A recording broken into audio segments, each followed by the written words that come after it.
Microsoft ওয়ার্ডের নতুন আরেকটি ক্লাসে স্বাগত জানাচ্ছি। আমি শেখ জাকির আহমদ। এই মুহূর্তে আমি যেটা শিখাবো মাইক্রোসফট ওয়ার্ডের সেটা হচ্ছে রিভিউতে গিয়ে স্পেলিং অ্যান্ড গ্রামার। এটার কাজটা মূলত কি? স্পেলিং অ্যান্ড গ্রামার হচ্ছে কম্পিউটারের ভিতরে অর্থাৎ মাইক্রোসফট অফিস অ্যাপ্লিকেশনের ভিতরে একটি ডিকশনারি বিল্ট ইন করা থাকে। কি থাকে? একটি ডিকশনারি বিল্ট ইন করা থাকে, মানে ওটার ভিতরে ইনক্লুড করা থাকে। এই ডিকশনারিটা কারা ইনক্লুড করেছে? বাংলাদেশ থেকে কি লিওন ইনক্লুড করেছে? করেছে মাইক্রোসফট কোম্পানির যে মালিক তাদের প্রতিনিধি দল ওই ডিকশনারিটা ইনক্লুড করেছে, ওই সফটওয়্যারের সাথে যোগ করে দিয়েছে। এখন আমরা যখন মাইক্রোসফট ওয়ার্ডে কিছু লিখি, যেমন আমরা যদি এখানে লিখি যে BSCIC বেসিক ইন্টার দেই, এটাকে ও বলতেছে ভুল, কম্পিউটার বলতেছে ভুল। নিচে একটি আন্ডারলাইন দিয়ে আমাদেরকে বুঝিয়ে দিচ্ছে যে এই বানানটি ভুল। এখন যেহেতু এটা লিওন ইনক্লুড করে নাই, লিওন যদি ইনক্লুড করতো তাহলে কিন্তু বেসিক শব্দটাও ওর ডিকশনারিতেও রাখতো। যেহেতু মাইক্রোসফট কোম্পানির বিল গেটস এটাকে ইনক্লুড করেছে, এই জন্য এটার মধ্যে কিন্তু বেসিক শব্দটা সে চিনে না। এখানে এনাথনগরও সে চিনে না, তারপরে কাশীপুর, ভোলাইল, এতিমখানা, তারপরে আশেপাশে যত এরিয়া আছে এগুলোকে সে চিনে না। তবে বাংলাদেশ নামে একটি দেশ আছে, সেটা কিন্তু মাইক্রোসফট কোম্পানি বা এই যে মাইক্রোসফট ওয়ার্ড যে তৈরি করেছে তারা কিন্তু জানে যে বাংলাদেশ নামে একটি শব্দ আছে। এই জন্য দেখো আমরা যখন বাংলাদেশ লিখি,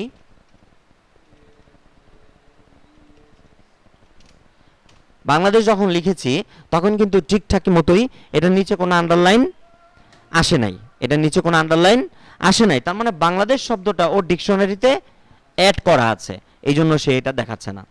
তার মানে বাংলাদেশ ছাড়া বাংলাদেশের ভিতরে ঢাকা হয়তোবা, দেখো ঢাকা চিনে কিনা, যেহেতু ক্যাপিটাল, ঢাকাও আছে, অ্যাড করা আছে। এরপর ঢাকার পরে যে নারায়ণগঞ্জ,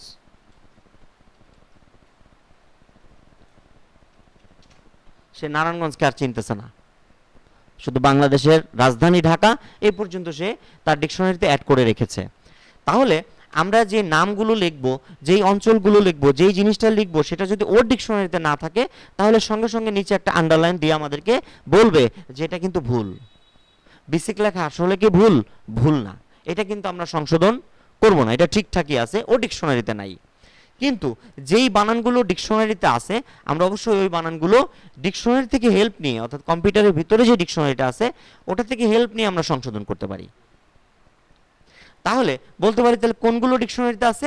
এই যেগুলো ডিকশনারিতে আছে, এই যে দেখো ডেট, এই যে application for the post of finishing supervisor, পুরোটাই ডিকশনারিতে আছে। সাবজেক্ট ডিকশনারিতে আছে। এখানে নিচে গিয়ে আমরা যেটা দেখতেছি সব এগুলো ডিকশনারিতে আছে। এখন বলতে পারো তাইলে এই যে এই জায়গায় এখানে আবার সবুজ আন্ডারলাইন আসলো কে? ভুল হইলে তো লাল আন্ডারলাইন আসে, কিন্তু এখানে সবুজ আন্ডারলাইন কেন আসলো? যেমন তুমি যদি লেখো হাউ আর ইউ, ওই যে একটা আন্ডারলাইন আসছে, কি আন্ডারলাইন? সবুজ। তার মানে আমরা জানি যে লাল আন্ডারলাইন শো করলে হচ্ছে বানানে ভুল, তাহলে এটা আসছে সবুজ, এটা তো বানানে ভুল হয় নাই, তাহলে কিসে ভুল এটা? হ্যাঁ, এটা হচ্ছে গ্রামাটিক্যাল সমস্যা হয়েছে। গ্রামাটিক্যাল যদি কোনো সমস্যা হয় তাহলে সে একটা সবুজ আন্ডারলাইন দিয়ে দিবে। সবুজ আন্ডারলাইন মানে ওর ডিকশনারিতে এটা নাই। বলতেছে নামের শুরুতে, মানে যে কোনো লেখা শুরু করার আগে প্রথম শব্দটা বড় হাতে লিখতে হয়, কিন্তু আমরা লিখেছি ছোট হাতের। ও বলতেছে এটা বানানে ভুল না, এটা গ্রামাটিক্যাল একটা সমস্যা হয়েছে। তাহলে এই দুই ধরনের ভুল, একটা হচ্ছে আমরা এখানে একটা বানান লিখি KNAW, এই যে এটা লিখতে চাচ্ছিলাম, এইটা লিখতে চাচ্ছিলাম, কিন্তু আমি ওর জায়গায় ভুলে এ টাইপ করে ফেলেছি, রং করে ফেলছি। কারণ এক একটা শব্দ আমাদের কিন্তু হাতের কাছাকাছি, এই যে কিবোর্ডের যে অক্ষরগুলো, একটা চাপ দিতে গেলে আরেকটা লাগতে পারে, এটা স্বাভাবিক, অস্বাভাবিকের কিছুই না। মনে করলাম ও লিখতে গিয়ে আমার এ চাপ লেগে গেছে, এটাকে নো লিখতে গিয়া ভুল হয়ে গেছে। ভুল যে হয়েছে এটা তো আমি স্পষ্ট বুঝেই গেলাম, আমার নিচে আন্ডারলাইন দিয়ে দেখাচ্ছে। তো যদি আমরা এতটুকু না বুঝি তাহলে তো সমস্যা। তাহলে এই বানানটা সংশোধন করব ডিকশনারি থেকে হেল্প নিয়ে, আর আরেকটা বানান সংশোধন করব হাউ, এটা আমরা ডিকশনারি থেকে হেল্প নিতে চাই। তাহলে কিভাবে? আমি যদি ডিকশনারি হেল্প ছাড়া করতে পারি তাহলে তো ভালো, তার মানে আমি এক্সপার্ট, এই জন্য আমি ডিকশনারি ছাড়াই এটাকে সংশোধন করে ফেলছি, আমার ওই যে স্পেলিং অ্যান্ড গ্রামারটা লাগে নাই। তাহলে আমরা জানি যে এখানে ও ভুল হয়েছে, আমরা যদি এটা কেটে দিয়ে ও লিখে দেই, ও কিন্তু একা একাই এটাকে সংশোধন করে ফেললো, ঠিক করে ফেললো। আর প্রথম অক্ষরটা বড় হবে, প্রথম অক্ষরটা আমি লিখে দিয়ে বড় করে ফেললাম। এখানে আর কিন্তু কোনো নিচে আন্ডারলাইনের কোনো বালাই নাই, সবুজ আন্ডারলাইনও নাই, রেড আন্ডারলাইনও নাই, আমি নিজে নিজে সংশোধন করে ফেলছি। এটা হচ্ছে সবচেয়ে ভালো। কিন্তু নুসরাতের মতো যদি হয়, সন্দেহর ভিতর থাকে যে কি এই বানানটা কি জানি, এ না ও না এ, বি না সি, কি জানি কেমন জানি পড়ছিলাম, ভুলে গেছি গা। তাইলে এই যে যারা ওদের মতো সন্দেহ থাকবে, তাদের জন্য হচ্ছে এই ডিকশনারিটা মাইক্রোসফট কোম্পানি দিয়ে রাখছে। আমরা অনেক সময় যারা ভালো পড়াশোনা করছি, এরাও কিন্তু অনেক সময় অনেক কঠিন বানানগুলো সন্দেহের ভিতরে থাকি, যে বানানটা এমনি না এমনি, কনফিউজে পড়ে যাই। ও ক্ষেত্রে আমাদেরও কিন্তু ডিকশনারি লাগবে, তার মানে সবার জন্য ডিকশনারি লাগবে। তাহলে আমরা ডিকশনারি থেকে যদি হেল্প নিতে চাইতাম, দেখো কিভাবে নিতাম। এটা ভুল ছিল, এখন আমি ওই যে কোম্পানি যে ডিকশনারিটা দিয়ে রাখছে সেটা থেকে আমরা হেল্প নিতে চাচ্ছি। তো প্রথমে আমরা চলে যাব রিভিউতে, তারপরে চলে যাব স্পেলিং অ্যান্ড গ্রামারে, ক্লিক দিব। দেওয়ার পরে এই যে দেখো এখানে বলতেছে, এগুলো কি বলতেছে, ওই যে এখানে কি হবে, ইনভাইটেড কমা হবে। আমরা এখানে ইনভাইটেড কমা দেই নাই, আসলে তো ইনভাইটেড কমা দেই নাই। এই যে এখানে ফিনিশিং সুপারভাইজার, এদিকে দুইটা ইনভাইটেড কমা, এদিকে দুইটা ইনভাইটেড কমা। ডিকশনারি কিন্তু আমাদের বলে দিচ্ছে যে আপনাদের এইটা ভুল হয়েছে। আচ্ছা, আমরা এটাতে নাই গেলাম, আমরা একটু নেক্সটে যাই। নেক্সটে যাব, ইগনোর মানে হচ্ছে পরবর্তীটায় চলে যাওয়া। মানে প্রথম যে ভুল দেখাচ্ছে, আমি ভুলটা মেনে নিয়ে পরবর্তী বানানে আসতে চাই। আমি একটু কার্সরটা এখানে রেখে করতে চাই কাজটা, এখানে কার্সর রেখে স্পেলিং অ্যান্ড গ্রামার।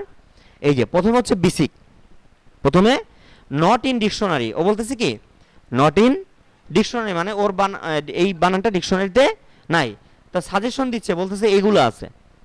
আচ্ছা, আমরা এটাকে কি করলাম, চেঞ্জ করব নাকি অটো কারেক্ট করব নাকি আন্ডো দিব, আন্ডো। ইগনোর মানে ওই বানানটা আমরা ইগনোর করলাম, ইগনোর করে পরবর্তী বানানে চলে গেলাম। নারায়ণগঞ্জ, এটাও ইগনোর করে দেই, কারণ এটাও ঠিক আছে। এরপরে হাউ আর ইউ, এই যে ইউ বলতেছে কি ভুল হয়েছে, এই যে আমরা এখন ডিকশনারি থেকে হেল্প নিচ্ছি, এখানে হচ্ছে ভুল আর এইখানে হচ্ছে সাজেশন। ডিকশনারি আমাকে সাজেশন দিচ্ছে যে এই যে ভুল, এই ভুলের কাছাকাছি কি আছে আমার কাছে, ভুলের কাছাকাছি কোন বানানগুলো আমার কাছে আছে সেগুলো এখানে শো করবে সাজেশনে, প্রশ্নবোধক। তাহলে আমি এটা ঠিক এটা নিয়ে আমরা কি করব, চেঞ্জে ক্লিক করব। কি করব, চেঞ্জে ক্লিক করব। চেঞ্জ দেখি, চেঞ্জে ক্লিক করব। কি ব্যাপার, চেঞ্জ হচ্ছে না, ইগনোর রুলস। আমরা আবার একটু ব্যাকে যাই, কি হচ্ছে আমরা করি, আমরা স্পেলিং এন্ড গ্রামারে গেলাম, আবার এটা দেখাচ্ছে ভুল। দাঁড়াও একটু, এখানে তো একটু ঝামেলা হয়ে রয়েছে। তো যেটা আমরা দেখছিলাম যে রিভিউ থেকে গিয়ে আমাদের যে বানানগুলো ভুল হয়েছে আমরা ডিকশনারি থেকে হেল্প নিয়ে করতে চাই। একটা হচ্ছে আমি নিজে সংশোধন করলাম, আর একটা হচ্ছে ডিকশনারি থেকে নিব। তো আমরা স্পেলিং গ্রামারে ক্লিক দিব, ক্লিক দেওয়ার সঙ্গে সঙ্গে, আচ্ছা একদম কার্সরটা শুরুতে রাখি, স্পেলিং গ্রামারে ক্লিক দিলাম। এই যে নট ইন ডিকশনারি এই বানানটা কি দেখাচ্ছে, ভুল দেখাচ্ছে। সাজেশনের যে বানানগুলো, এগুলো যদি কখনো ইনঅ্যাক্টিভ থাকে, মানে ডেট অবস্থায় থাকে, তাহলে আমরা কি ক্লিক দিব, আন্ডো এডিটিং এ ক্লিক দিব। আন্ডো এডিটিং এ ক্লিক দেওয়ার সঙ্গে সঙ্গে এই যে সাজেশনের যে বানানগুলো আমাকে দেখাচ্ছে সেগুলো কিন্তু অ্যাক্টিভ হয়েছে। এরপর এখন এই যে CIN আমরা কোনটা চাচ্ছি, এটারও কিন্তু একটা অর্থ আছে, এটার অর্থ আছে, প্রত্যেকটাই কিন্তু রাইট, কিন্তু এর মধ্যে আমি চাচ্ছি কোনটা, ক্যান, এটা চাচ্ছি। এটা সিলেক্ট করে আমরা যদি চেঞ্জে ক্লিক দেই, সঙ্গে সঙ্গে এটা কি হয়ে যাবে, চেঞ্জ হয়ে যাবে। ওই যে কিন্তু চেঞ্জ হয়ে গেল, ক্যান, CAN। পরেরটা দেখাচ্ছে, পরটা আমি কুক লিখতে চেয়েছি, চেঞ্জ, এটাও চেঞ্জ হয়েছে। তারপরেরটা গুড লিখতে চেয়েছি, চেঞ্জ। এই যে দুটার মধ্যে আমি এখান থেকে কোনটা নিব, সিলেক্ট করে চেঞ্জ। এখন আরেকটা জিনিস দেখায়, সবগুলো কিন্তু চেঞ্জ হয়ে গিয়েছে। The spelling check is complete. তার মানে আমরা ডিকশনারি থেকে যখন সবগুলো সমাধান হয়ে যাবে, তখন এরকম একটা মেসেজ আসবে, the spelling check is complete. তার মানে আর কোনো ভুল এই ডকুমেন্টসের মধ্যে নাই, মানে ও ডিকশনারি থেকে যা যা হেল্প নেওয়ার সে নিয়ে সংশোধন করে দিয়েছে। এখন যদি এরকম হয়, ধরো আমরা একটু আন্ডো করে আসি, এই যে এই বানানটা যে তুমি ভুল লিখলা, এই ভুল বানানটা যদি কপি করে এটা যদি আরো একাধিক জায়গায় তুমি ইনসার্ট করতেই পারো, মানে একবার লিখে আমি ওটাকে কপি করে কিন্তু বিভিন্ন জায়গায় পেস্ট করতেই পারি, আমি তো জানি না যে ওটা ভুল হয়েছে, তো ওইটাকেই কপি করে আরো এই ডকুমেন্টসের বিভিন্ন জায়গায় আমি ব্যবহার করেছি। তার মানে কি, একটা ভুল হয়েছে, ওটা থেকে কপি করে যা কপি করেছো সবই ভুল হয়েছে, 100 জায়গায় ভুল। এখন তুমি জানতেছো যে এটা ভুল হয়েছে, এখন তুমি সংশোধনটা কিভাবে করবা? একটা একটা করে 100 জায়গায় সংশোধন করবা? কিভাবে করবা? এই ক্ষেত্রে তোমার কি করতে হবে? স্পেলিং এন্ড গ্রামারের হেল্প নিতে হবে। এক্ষেত্রে তুমি একটা একটা করে কিন্তু সংশোধন, অনেক সময় সাপেক্ষ ব্যাপার, এক্ষেত্রে তোমার স্পেলিং এন্ড গ্রামারটা লাগবেই। তাহলে কিভাবে দেখো, একবারে সবগুলো চেঞ্জ হয়ে যাবে। তাহলে যাব আমরা স্পেলিং এন্ড গ্রামারে, তারপরে যাব আন্ডো এডিটে, তারপরে যেটা ভুল হয়েছে সেটাকে আমরা সাজেশন থেকে নিব, নেওয়ার পরে চেঞ্জের পাশে দেখো লেখা আছে চেঞ্জ অল, মানে এই ডকুমেন্টসের ভিতরে যতবার এই বানানটা আছে ততবার সে এই বানানটা ঠিক করে দিবে, অর্থাৎ এইটাকে ঠিক করে এটাকে করে দিবে। এটা হচ্ছে চেঞ্জ অল। আমরা ক্লিক দিব, এক ক্লিকে কিন্তু সবগুলো কি হয়ে গেল, সব কিন্তু সংশোধন হয়ে গেল। খুবই প্রয়োজনীয় একটি কমান্ড সেটি স্পেলিং এন্ড গ্রামার। এটা যারা বানানে দুর্বল, বানানে স্ট্রং, এই যে এই সমস্ত কাজের জন্য আমাদের এগুলো কিন্তু লাগবেই। তো ধন্যবাদ আজকের এই ক্লাসে যুক্ত থাকার জন্য। আবারও নতুন কোনো ক্লাস নিয়ে হাজির হয়ে যাব আমি, শেখ জাকির আহমদ। সে পর্যন্ত সকলে ভালো থাকুন, সুস্থ থাকুন এবং জেড টিভি অনলাইনের সাথেই থাকুন।